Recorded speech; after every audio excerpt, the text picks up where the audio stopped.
नमस्ते सम्पूर्ण साथीहरुमा आजको यस नयाँ भिडियोको साथमा तपाईहरु सम्पूर्णलाई स्वागत गर्दछु। आजको यस भिडियो तपाईहरुलाई आज मात्र सानीगढ हाइड्रोपावर कम्पनी लिमिटेडले निष्कासन गरेको शेयरको सम्पूर्ण जानकारी दिन गइरहेको छु। यस भिडियोलाई तपाईहरु अन्तिमसम्म हेरी साथ दिनु होला। आज मात्र सानीगढ हाइड्रो लिमिटेडले आईपीओ निष्कासन गरिएको छ। यस कम्पनीको जेठ 18 गतेदेखि जेठ 21 गतेसम्म सर्वसाधारणको निम्ति भनेर निष्कासन गरिएको आईपीओ हो। यस कम्पनीको जम्मा शेयर युनिट रहेको छ, नम्बर अफ शेयर रहेको छ 46,74,000 युनिट किता शेयर निष्कासन गरिएको छ पब्लिक जनरल पब्लिकको लागि। यस कम्पनीको इस्यु प्राइस रहेको छ अथवा पार भ्यालु रहेको छ रु 100 मा निष्कासन गरिएको छ पर किता।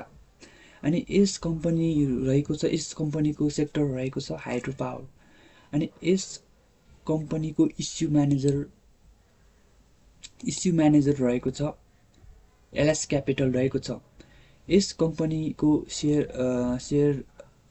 यस कम्पनीको आईपीओ जनरल पब्लिक तथा साधारण शेयर होल्डरले भर्न सक्नेछ। यस कम्पनीको अन्तिम आईपीओ भर्ने मिति रहेको छ जेठ 21 गतेसम्म। हस् त धन्यवाद। तपाईहरुलाई आजलाई यस भिडियो कस्तो लाग्यो? यस भिडियो राम्रो लाग्यो भने तपाईहरुले यस च्यानललाई लाइक, कमेन्ट, शेयर, सब्स्क्राइब गर्नु होला अनि सक्दो शेयर पनि गर्नु होला। आजको यस भिडियोले तपाईहरुलाई एकदमै फाइदा पुग्यो भन्ने आशा गर्दछु। यस्तै भिडियो साथ उपस्थिति हुनेछु आगामी दिनमा। तपाईहरुले यस च्यानललाई सब्स्क्राइब गर्नु होला।